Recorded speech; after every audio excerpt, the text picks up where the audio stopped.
ladies and gentlemen. Welcome to another episode of All the Angles, the Business of Paddle podcast, powered by the Hexagon Cup.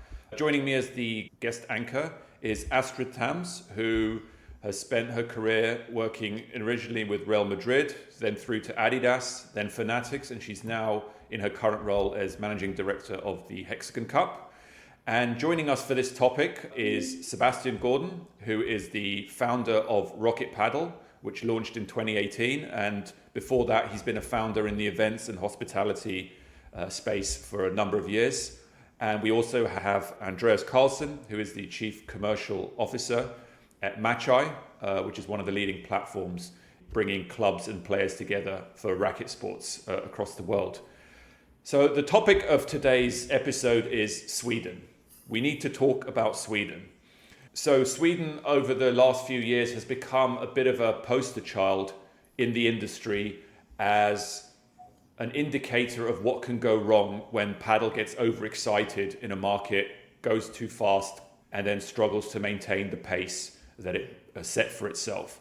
So the context is in 2023, Bloomberg wrote an article where the headline said, "Sweden holds a grim warning for a potential crash in the global paddle market." And I think from there, this reputation was established for the country. And what I really wanted to do with this group is to try and get under the skin of what actually happened in Sweden and what is actually still happening in Sweden, so that everyone can understand what are myths about the market and what are the lessons that really should be learned from the last 5-10 years in that country. So let's start with the rise of paddle. Let's start way back leading up to COVID, up to about 2021. So let's start with you, Sebastian. Obviously, you launched Rocket Padel initially out of Scandinavia, out of Sweden in 2018. You were involved in paddle before that. Can you kind of set the scene of why Sweden picked up this relatively niche sport that was popular in the Hispanic countries? I wouldn't have assumed a Scandinavian country would be the obvious next big market for the sport of paddle. Yeah, well, first of all, thank you for having all of us. I think with Sweden, honestly, it could have been any country, but I think there are a number of factors that made Sweden boom very fast. We had the first couple of 3, 4, 5, 6 courts. Andreas probably knows this better than I. It was not until PDL launched in Stockholm, I think it was around 2014, that it actually started to boom.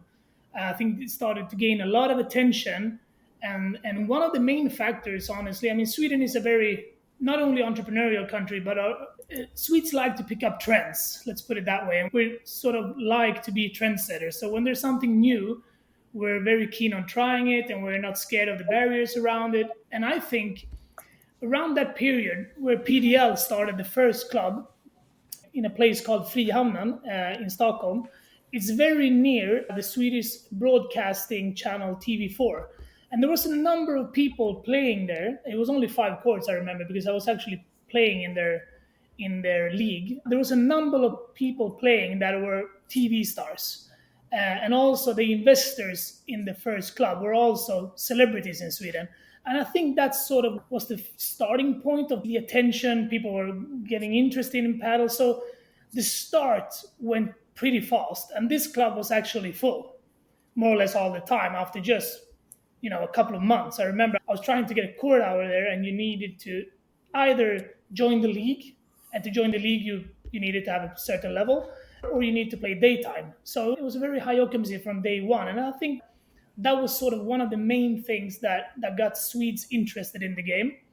At the same point as this, you have to remember that the paddle player usually, I'm not going to typecast myself here, but it's typically middle-aged men, at least in the start, maybe with a certain position in businesses. They have their own businesses and they are entrepreneurial and investors. So I think a lot of people saw that this club is practically full all the time. We could just open up a club, across the street, or let's take this to Gothenburg. And I was one of the people that were like, okay, I can start this in my hometown and see how it goes. So I think that was mainly the starting point of Swedes really getting this sport. And obviously also there's a connection to Spain. A lot of Swedes love to travel to Palma de Mallorca, Marbella, where paddle had been obviously, very established for a number of years. So that probably fueled the interest quite a bit as well.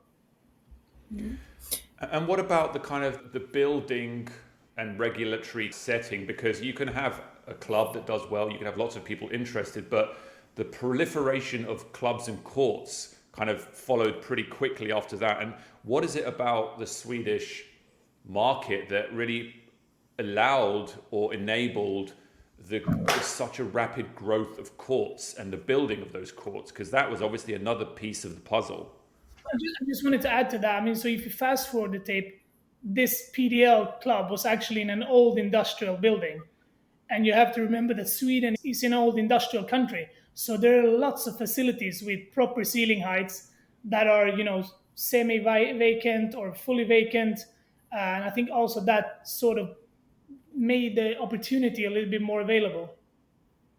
Yeah, and compared to many other countries where we have traveled, I mean, it seems to be much easier in Sweden to get the permits as well to construct and build paddle facilities. And to add to Sebastian, I think one main reason to why it started in Sweden is the fact that we spend a lot of time in Spain. And a lot of the first clubs we saw here in Sweden were mainly not so much about the business case. It was a lot of passionate paddle players that wanted to build courts here in their home country. And then the boom came when people really started to believe in this as a strong business case as well. Then we saw entrepreneurs, investors, etc. coming into the space. And in the beginning, we had many clubs and courts that were just for the pure sake of being able to play and the passion of the sport. Do you think that as well Sweden's existing racket sports pedigree did play a role for being paddle, the sports that was picked, for example, for all the TV stars you mentioned to start playing? We have a strong racket heritage in Sweden, obviously. Me, myself, I come from small town outside Stockholm called Södertälje, which is actually the birthplace of Björn Borg. So, I mean, we are practically forced to play tennis when we grow up. So I think a lot of people that started paddle early, as Andreas said, it was about passion about the sport. Obviously, then the business case grew. People started to look at the math, and that's where I think a lot of people sort of failed, many of them. However, I think those are the main pillars of Sweden to grabbing it up easy. The celebrities picking it up early, we being an industrial country with a lot of facilities available for indoor paddle. Obviously the racket heritage, and I think lastly it's also regarding the permits. I can tell you by own experience that it's not as easy in the UK to get a permit as it is in Sweden. And I think what happened in Sweden is that you have something called, in Swedish it's called the tillfälligt bygglov, which is a temporary permit, and you can get it for 5 years and then you usually get it renewed every 5 years. Whereas, for example, if you compare this to the UK and probably many other countries, you have the problem with the zoning on top of this. And the zoning in the UK is something very important because the owners of these facilities, usually they're owned by big pension funds. I'm at the moment, I'm dealing with the German pension fund, and they might have a certain book value on the facility based on industrial zoning. And if you change the zoning to leisure, the value of the facility, might decrease. And then they need to obviously write down the value of their own facility. So even if I pay them a premium rent, they're not very keen on writing down the value of their facility because that could probably, interfere with their covenants or their loans or interests and a number of factors. And I think this is something that Swedes, we never had to take that challenge on. We practically got the permits up, and I think it was a strong goodwill from the Swedish government or for the local councils, kommuner, to actually do this because they wanted people to activate themselves, to exercise, and there's very limited space to play tennis. If you want to book a tennis court in Stockholm, you have to stand in line like 3 years to get a court. So it's very difficult to play tennis. So obviously when people saw that paddle was rising, I think there was obviously a goodwill from everybody to allow this. And then obviously it went a little bit too fast. I was just curious about now when you're expanding to UK, do you consider the permits as a moat and sort of a competitive advantage as you scale and grow now? Because it's more complicated and gives you more maybe security once you have passed the process. sort of. But like I reasoned when we opened in Sweden, I think it's positive that more people open up. And we are mainly focusing on London with Rocket Paddle, and in Denmark we're a little bit more divided into several cities. But here in London, the space is very difficult to find anyways. So I think for the growth of the sport, I'd be happy to have another club opening as well. I don't see growth as much as competition as we maybe did in Sweden, because there's not enough land here. There's no plot outside of me where I can build, 20 courts. Whereas in Jönköping, you can build, they actually did build like, I don't know, 7, 10 clubs in a small town with 100,000 inhabitants. So not the same sort of feeling like when you get the permit that you have a competitive advantage. However, I think what it's going to do is that it's going to help the market grow at a more, let's say, reasonable pace. And maybe it's better for the sport, because what really happens is that you get time to build the foundation of a club. And that wasn't necessary in Sweden. You can more or less open up the doors and you were full day one. And that obviously makes the owners and the operators lazy. Like they become fat cats, all of them, and then just keep opening instead of building the club and building the content and building the product. So I think that's a good thing, that we get a little bit more time to establish all of those processes and contents. And then COVID comes around 2021. I think the obvious thing that happened in a lot of countries, but obviously Sweden as well, was this effectively almost like a loophole to indoor social distancing that Padel seemed to kind of manage to squeeze through, where a lot of sports that were indoors just failed the social distancing test and couldn't be done, whereas Padel, for some reason, managed to slip through the net and was therefore permittable. And so for a lot of people who had a lot of time, who wanted to do exercise, especially in Sweden, where the weather may not have been very conducive to doing things outdoor, this was probably one of the only indoor sport opportunities that people had. So was that the main reason that COVID changed the game in Sweden, or were there other factors? What did you see, Andreas, as the data started coming in on the uptake of usage of courts once COVID kicked in? Yeah, I would say that the success of Padel has already started a year before, or maybe 2 years before COVID even. We already had a lot of clubs, and it was already a very popular sport in Sweden. Then, of course, COVID came, and people started to work from home. Restaurants, nightclubs, other bigger events closed down. You could pay off-peak to another extent compared to previously, and there was not that much else to do.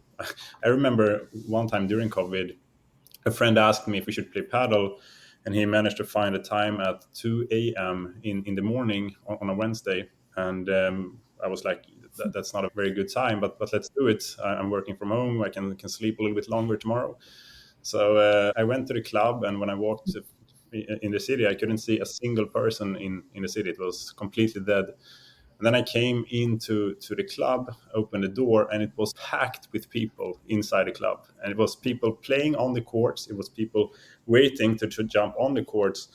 And I was like, oh my God, this is insane. It feels like the whole world is about to shut down, but Padel is here to save all of us. And if you had that type of first experience when you started to play Padel, that effect on people is significant, and the culture it creates gets extreme. So many people, I think, started to play, and they got hooked by Padel, maybe not primarily due to the passion to play or to the sport, but from these other aspects that got very boosted during COVID. But again, it was going very, very strong even before COVID. We had a lot of customers that was waiting to open in our pipeline, and it had very strong traction. And then COVID came and just was the final thing that made it really skyrocket.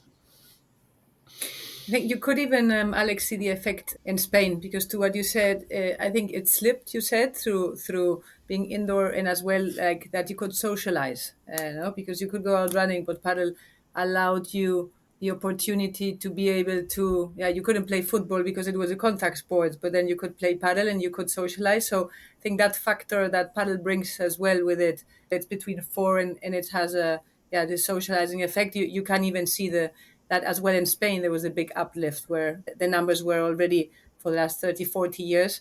you had it, but still you could see the that flip. So through having this social side of the sport is also something that I'm sure as well for Sweden it had an impact as well. And within a year of COVID starting in October, Triton launches LeDap, which is like this ambitious fund with 90 centres and 600 courts across North and Central Europe. What did that signify to the market? Because I feel like that was a kind of almost like the high point. That was when everyone was optimistic, when investors were trying to pile in as quickly as possible, consolidate and grow.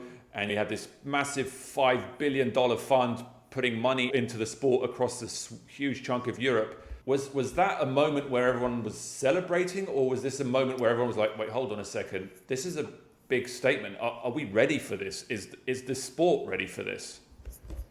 Yeah, I think most of us did celebrate. We were just happy to have more actors and more eyes on us. It was still just in Sweden, and I think all of us had some kind of ambition to make paddle a big global sport. And Triton, together with LeDap, they also had this vision to make it to the Olympics. And I think it was a positive signal, and all of us were celebrating it initially, for sure. And it also made for many club owners a new possibility, because previously they had maybe earned some money from cash flow and dividends, but now they had a clear acquisition strategy, or a clear way to sell their business, which was a little bit new to them. I don't know if you have, Sebastian, any situations, or if you got an offer from them. Yeah, there are a lot of stories in that sort of window of acquisitions. But in general, you can say this.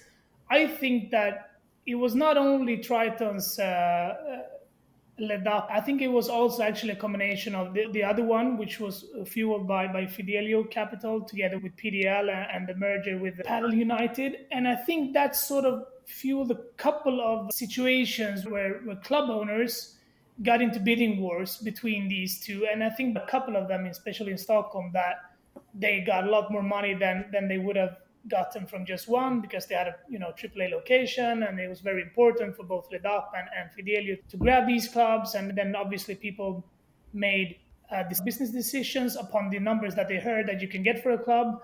So people actually even sold contracts that weren't even built, that only had the building permit, and those were even sold as well. So it was good at the beginning, but I think pretty fast a lot of people understood that this is not going to work out, because the numbers that these funds were paying, it was just not reasonable, even with a high occupancy, that they will get their returns back within, let's say 7 to 10 years, which is a very long period, even on a regular business acquisition. So I think that they knew this, but they betted on that the market would probably sustain. And they also understood that once you have a good location in Stockholm, no one else is going to be able to open up next to you. So they sort of wanted these positions in the market, and I think that was a really bad thing for the sport in general. I mean, they had a good intention with the effort to get into the Olympics, obviously, but also what happens is that when you buy a club, is that usually they wanted the operator or the owner to stay on, but the owner becomes obviously semi-rich, or at least, makes a decent exit, but he's supposed to stay on.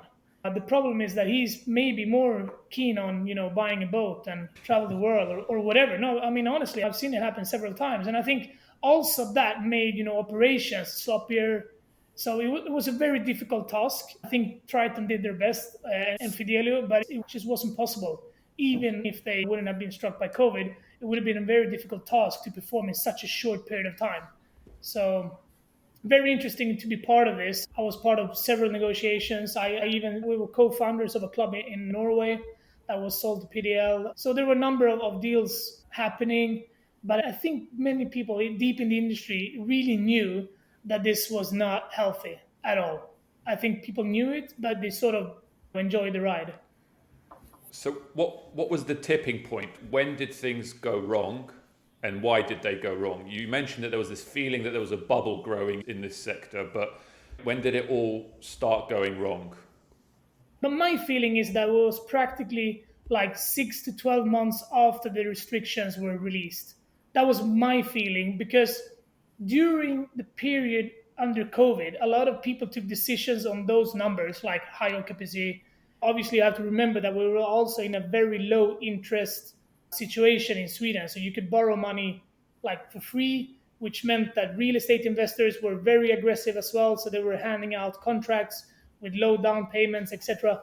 And obviously, all of this combined fueled a lot of buildings, a lot of paddle establishments. And I think once they actually, they took the decisions during COVID, but it took a year to build the clubs. So then when the restrictions released and people wanted to start, going to the cinema or whatever, that was actually the same time as all these new clubs opened.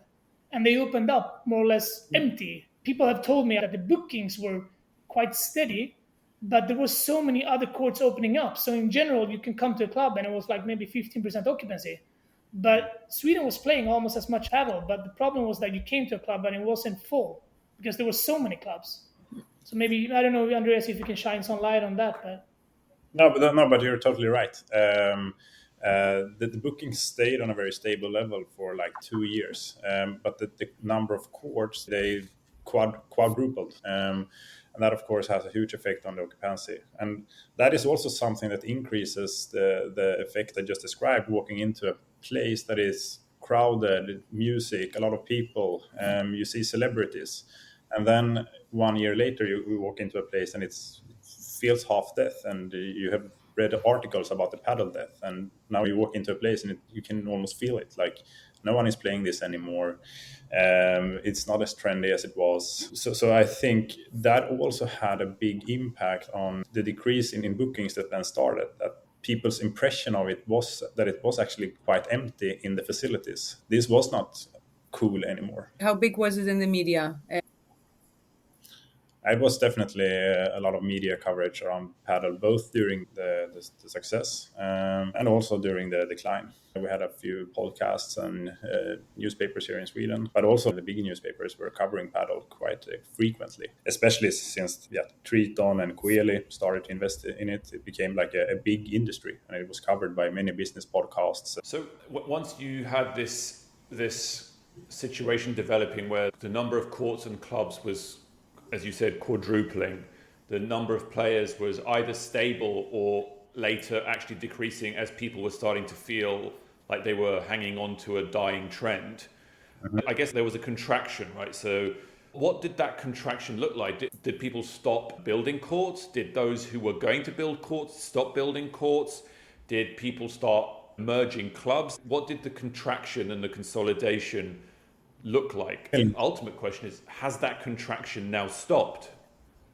My feeling is that people stayed positive for a very long time. And paddle was still growing, in Denmark, Norway, Finland, and it's growing on a global level as well. So there are reasons to be long-term positive towards paddle. It is a growing sport, even if Sweden went a little bit too extreme. There were also a lot of bankruptcies, but we didn't see a big decrease in number of courts because many of them was taken over by the real estate owner maybe, or another group of entrepreneurs wanted to continue to try with a new club. So even though you could read a lot about shutdowns, the courts actually remained in the industry by new owners. And to Alex, to your point, like, is there appetite nowadays, like today, in 2024? Like, what is the reaction if someone tells you that you want to set up a business in paddle? It might be hard to get a loan and financing in Sweden. It's still it's not a very positive hype around it. But again, long term, it is here to stay, and it's growing in many other countries. So I believe that will also help Sweden to get back a little bit, and then maybe we will see an increase in bookings, a number of new players 3 years from now when paddle has gotten traction in US, might be part of the Olympics, and so on. The people that play paddle now, they do it because they really enjoy playing paddle. They are very passionate. We don't see so many influencers or celebrities maybe playing paddle in Sweden anymore as they used to do. Previously, it was a cool thing to post on your Instagram story, but that's not the case in Sweden. But the people we see now, they are the ones that are playing for 2 times a week. They're part of a league. They do some activities, and they do it because that's their sport. That's what they're doing. For me, it's almost like a high school reunion. When I go playing in Stockholm now, it's like oh, it's the old gang from 2018, from 2019. It's like the people that have stayed on because of passion of the sport, right? Not because it was a trend or maybe, during COVID it was the only thing allowed to do, to exercise and to socialize. But I think, and this is an important factor, I think that it's very important to compare apples to apples here, because Sweden at one point, obviously we were on steroids. We shouldn't compare Sweden's paddle situation today to the one we had in 2021. Maybe we should compare it to 2019. Like, how are the numbers going?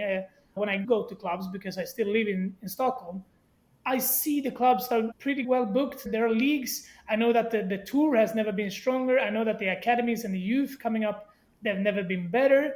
It takes time to build a sport. And I think if you look at one of the questions previously, how does it look today and who's running the clubs? My feelings is that, speaking of the contraction, is that the ones that are left now are pretty much the ones that were early. And they aren't there now because they were early. They are there now because when they took the decision to go into paddle, it wasn't based on COVID numbers. So they might have chosen an arena or a club or a facility that has lower rent, that has a AAA location, a strong academy because they've been around for a long time. So those are the clubs that I see now. I mean, a good friend, Andreas Anvall, Uppsala Padel Center, has to be mentioned. He's like Dom Padel in Sweden. He's been working with youngsters, and he still is, right? It's the newly built clubs that are built on a square meter price, 200 euros per square meter in rent, which is obviously maybe 100 to 200% higher than the clubs that opened in 2019. So the unit economics changed along this journey. So now what happened in the contraction was that all the clubs that were paying very expensive leases, they just can't survive. So the ones that are back are the ones that were there early because they're solid contracts, maybe lower rents, etc., etc. Both of your conclusions seems to be that there was a good trend up to 2021 that was healthy, based on good economics and people who really cared and were prudent and sensible. Then there was a hiccup blip up with COVID and hype and restriction benefiters. And then that number decreased when the restrictions lifted and there were lots of choices again. You could go into the cinema, play football, go to the restaurant. Suddenly it's, paddle isn't the only rodeo in town. And so you lost that hump, you lost that blip. But actually, if you take away that blip, the trajectory remains healthy, it remains reasonable. The people who are in it are either prudent investors or actual genuine paddle aficionados. And that's as it should be. And that Sweden shouldn't be judged for what happened in that COVID-induced window. Because what I'm trying to get a sense of is, do you consider, looking at Sweden now, that it is still a success story? It is still a place with sound economics, with sound growth rates, with sound player bases, with all the fundamentals are actually in place if you just ignore what happened in that last 3 or 4 years where it all went a little bit overexcited? Yeah, I would say so. And I also think Sweden has played a big role in influencing paddle venues in other countries as well.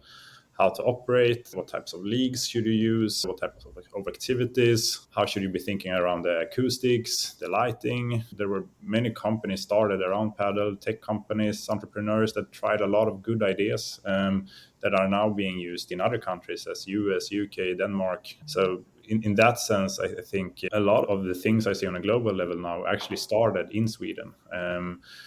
By these entrepreneurs. Then the external factors that we had here in Sweden, yeah, they might explain the crazy jump and the decrease.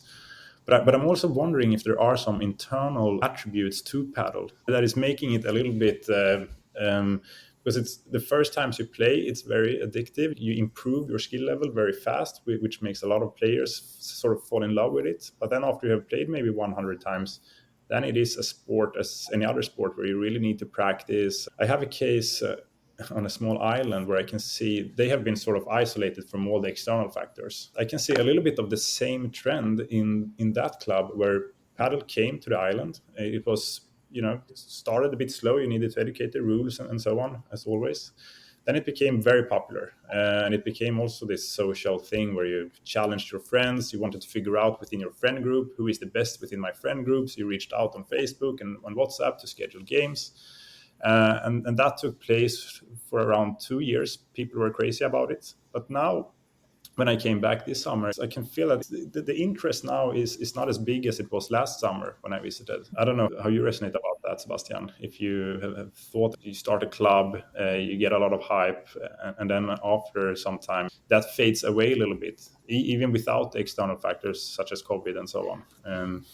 Yeah, there's obviously the internal factors are important to mention. And one being, if you take that group down so little, you make it so small that you just go down to 4 people, right? So I actually personally had a group of 4. We were playing every Monday. And then one of the guys dropped out because, I don't know, he just wanted to do something else. I don't even remember it. And then suddenly we don't have a game. So one guy drops out, but 4 people stops playing. So it becomes exponential if you break it down all the way to that small island. If they have 5 or 10 or 20 of those groups, but just one in each like small group decides to go fishing, or that this is not fun anymore, it's not 25% dropout from that group, it's 100%. So I think obviously that makes a lot of sense what you're saying. And I think added to that, I think you also have to remember that at the same period when people started to maybe stop playing a little bit, that's when most of the clubs opened up. I mean, people were taking big bets on outdoor paddle as well. I've seen so many outdoor paddle clubs been vacant, like 100% empty, like the last 2-3 summers. So it's just a perfect storm. You also mentioned we've contributed to the growth of paddle globally and to the whole influencing paddle and growth around a number of other businesses. But I think obviously we need to blame ourselves for not, doing the math. Many of us, including the big funds, but local investors and entrepreneurs as well, or at least they did the wrong math. Just to touch on that point about the exporting of Swedish expertise abroad. Obviously, Sebastian, you're doing your work in the UK. You've opened up one of the biggest clubs in the UK in London, in Ilford. You've got the Battersea Park, which is about to open. Then you've got, on the other side, you've got EEP Capital, who are headed up by a bunch of Swedish guys who are almost in the pole position when it comes to driving US development of clubs, and also the league out there with the PPL. So what do you think it is about the Swedish paddle entrepreneurs that kind of puts them in such a good position and that makes them take these opportunities? Why are we seeing them sprinkled so liberally through these kind of new frontiers for the sport? I think, obviously EE Capital, good friends of mine, they're sort of investing in clubs, so they're not operating clubs themselves, as you know. But for us, I mean, we started looking at London and the UK very early, but it took us so long to get here. We were here actually pre-COVID, and we actually just missed out when COVID happened, and we were glad for that. I don't know. I mean, Swedes are very entrepreneurial, obviously, like we mentioned, and we are good at exporting our knowledge. I think the ones that we are talking about now is maybe a little bit of a coincidence as well. But I think sports has been very, very interesting the last 5 years. In Sweden, it was kind of cool to own a racket club. It was maybe like owning a nightclub in the 80s. I don't know. But there's a big trend now owning teams. People want to own, just like Hexagon Cup, they have teams. But if you look at NHL, if you look at the Premier League, I mean, you have obviously, Hollywood stars investing in sports. So I think that also helps the sport in general. And I think here, Swedes maybe have just, by coincidence, since we saw what could have been done and what shouldn't be done, maybe there is a factor there that we try to use that knowledge, hopefully, to create something better. And like Andreas said, the growth of paddle globally is both steady and I would say strong and maybe even picking up pace. So I think there's a very interesting space to be in. Maybe I wouldn't invest in Sweden at the moment because I think that there's still some room for some more contraction. But I think today, from 3 years, I think paddle is going to be very strong in Sweden. Yeah, I agree to your point that paddle has been growing so fast that there's a lot of interest in investing. And I think that lots of people, and we talked about it sometime, that want to invest but don't really know how. And maybe that was as well what happened in Sweden when you put too much money and everything is to the court development. And I think from like Hexagon, we thought, hey, you have so many new players, so you have such a big amateur base, but you still miss having local heroes, local players. And you need that for children to look up to them and for kids to want to play. You were talking both about the opportunity of being on the Olympics and so on. But then you said that the players were middle-aged men. So you need to invest into having grassroots, be it clubs with academies, and definitely, and like us doing these tournaments with celebrities that then bring big media and broadcast with it, because that's what's going to give more visibility to the sport. I think it's a little bit like it happened in Spain. At the beginning, you had Argentinian and Spanish players being the best. Now it has swapped a little bit more to Spain because kids have continued to play and haven't stopped, and that have given the success to the local players. And I don't know if you both would have an opinion, for example, on how long do you think it can be before we see Swedish at the top of the world rankings with the current investment scenario and trends that you see in Sweden? That's a good question. I don't know where Daniel Windahl is placed now. He's at least top 50, right? But he will probably not reach top 10, and that will still take probably a long time, I believe, before Sweden can have people on the top 10th global ranking. But there are definitely coming players now, 16 years old, that are very, very good. But if you compare to Spain and Argentina, it's just totally different volumes in number of players. So the likelihood that Sweden would be able to maybe have one during the next 5 or 7 years, I think it's quite low still. I don't know. It remains to see. Our best bet now might be Daniel. Yeah, I think I agree. I think I would bet 10 plus years. The problem is that as soon as we have super talents, usually we export them or they move to Madrid or Barcelona and they get a shot or they maybe don't get a shot. But the problem is that when that happens all the time, when you export all the talents, you don't get the new kids growing up to play them and to be even better because you need sparring partners. But I actually identify this as one big threat against the sport. I mean, the main reason that the Olympics, I don't think, is going to approve paddle is that it can't be a sport between two countries. You need to have competition from other countries. I think that the sport would benefit a lot if we would get a superstar from, he or she doesn't need to be Swedish, could be British or maybe even better American, I don't know, or Dutch. We need that. But if you look at the global ranking, especially on the men's side, you have two countries represented. It's not good. But I think just to build on Astrid's question, I guess the wider question is, where is Sweden now? Where is Sweden going forward? And we've talked about some of this. So we've got the top players like Windahl. You've also got Navarro Bjork on the female side, who's competing this week in Malaga. You've got amateur numbers at the base that are still holding up at around 600,000 according to the 2024 report. You've got top events coming to the country, the P2 in October, and about, I think, 6 FIP Tour events last year. And perhaps the most encouraging is that Sweden came second place at the FIP Junior Worlds, so breaking the duopoly of Argentina and Spain. So what I'd love to get a sense of is, sitting here today in 2024, how optimistic are you about Sweden as a paddle country and as a paddle market?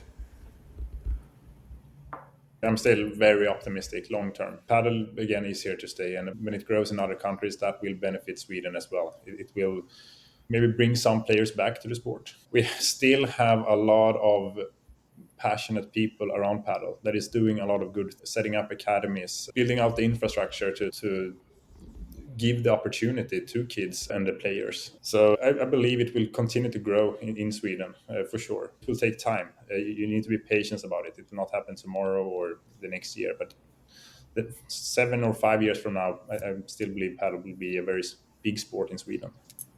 It's extremely difficult to build a sport, obviously, and talent in such a short period of time. It doesn't help to grow, 4,000 courts in 2 years. That's not going to speed up, I think.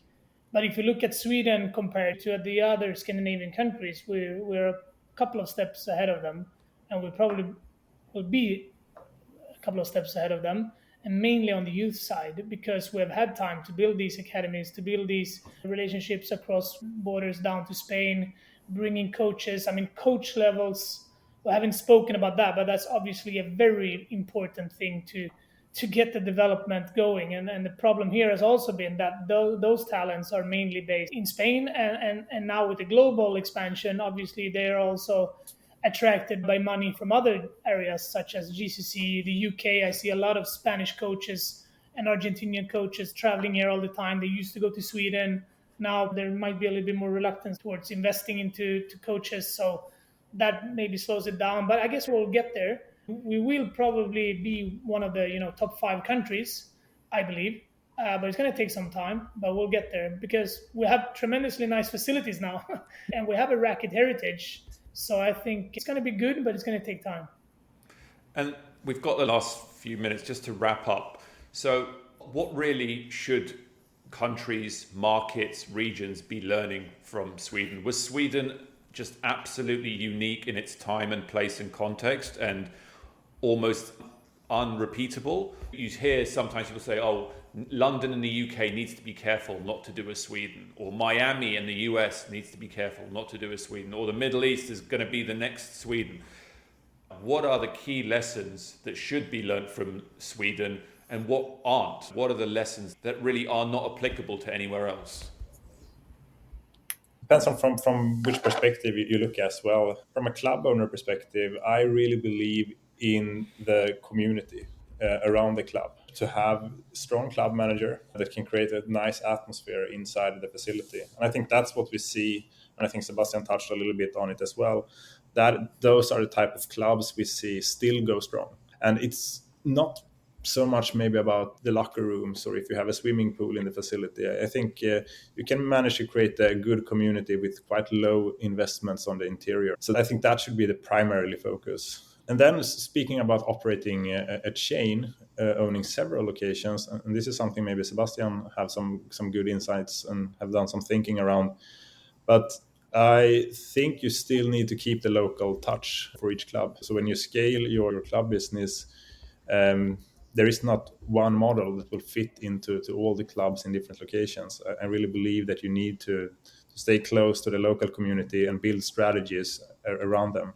Then you can, of course, find synergies between the clubs, but it's still important, I believe, to have the local touch. And again, I think consider padel as a sport, maybe a little bit more than what Sweden did. In the end, padel is a sport. It's not a pre-party. It's not a party. It's a sport. And the initiatives you do should be maybe primarily around that. That's my take. Yeah, you're totally right. I think that it was one of a kind. I don't think it's going to happen again because there were a combination of internal and external factors at the same time. So it's sort of a perfect storm with, I'm going to repeat myself now, but obviously low interest rates. Sweden are very entrepreneurial, COVID-19, aggressive real estate investors, 2 big funds consolidating at the same time, global sport booming, blah, blah, blah. All these things combined, obviously. But on club level, I totally agree. We are thinking about this a lot because this is my day-to-day job, and you need to think locally. You need to have a local club manager. People tend to sort of focus on the infrastructure a lot, which is very obvious. We've seen so many pitch decks floating around and they do the same math. It's a very, very easy math, obviously. I mean, we've all seen it, like 1 tennis court, 3 paddle courts, 9-meter ceiling height, and this is the rent. And everybody's like, oh, we only need 3 hours per court per day, and then we'll break even. I mean, Spain did the same mistake, and they just opened up 5,000 courts outdoor in Spain, and that went bad. Sweden did the same thing. I think you need to focus on product. You need to focus on content, because that's what drives it. It's like Andreas said, it's not a party, it's a sport, but you need to attract. I mean, women, they want events. They want something to happen. Men, they want more the competitive side of it. They want tournaments, leagues, Americanos. This is not like during COVID where it was more like a Tinder date to go and play on paddle. That was temporary. So I think now in the UK at least, and also in Denmark, Denmark is pretty mature market for us, but we need to redevelop ourselves all the time and see what is the market looking for. Like our club in Ilford in East London has a totally different demographic than the one we're going to open now in Battersea Power Station. So the memberships need to be different. Pricing probably different. Offering different. Even the menu is different. So I think it's very hard for someone to come and say, we're going to do the McDonald's of paddle. I would never put a dime on that because I'm pretty sure that it won't work. However, looking at unique positioning in the market, like AAA locations, do the proper math, factor in the unknown. I can't tell you what it is because it's an unknown. But in Sweden, it was COVID, it was higher interest rates, it was a lot of stuff. So you need to factor those details in, and it's hard work. I think also something that fueled a lot of people into paddle was that people thought that it was easy to open up a club, but it's not easy. I mean, the people I know that are actually excelling in paddle, they are among the hardest workers I know, because in sports, in the end, people are not willing to pay, £100. Maybe they are in certain locations in New York and London, but in general, the margins are not going to be these 30% EBITDA Swedish temporary COVID margins. They will be lower. So you need to work hard and you need to offer a goddamn good product, because you're competing with restaurants, you're competing with the yoga, you're competing with having a glass of wine on a nice restaurant. So you need to be offering a nice product, a good atmosphere, and it's not in the curtains, I believe. I agree with Andreas there, although it's nice with nice curtains, but that's not going to make it or break it for you. I think if you focus on product and you deliver a nice experience for people, then you have a very, very good opportunity to excel if you have done the math correctly. I remember during the craziest times, when we onboard a new club to the system, we prepare everything in the background, and then we have sort of a button we click when we want to make them live and public. And I had a colleague sitting next to me, and he made one of those clubs live. And we could see in the schedule in front of us how it just went bookings in real time showing up immediately, without any marketing, without anything. Just the moment when we made them live, it filled up the entire schedule more or less. And even if it was COVID, it would have been hard to sell toilet paper on the same level as paddle times. So it was probably a little bit too easy to open up a club and have a very strong business case from day one. Well, we've come to about an hour, so I think we should wrap it up at this point. But I wanted to thank you very much for joining us for this episode. Astrid, thank you. And of course, thank you to Sebastian and Andreas for taking us under the hood of what happened during these last 5, 10, 15 years in the Swedish market. We'll be back with the next episode in a week's time as we continue to try and cover all the angles in the business of paddle. For now, thank you very much.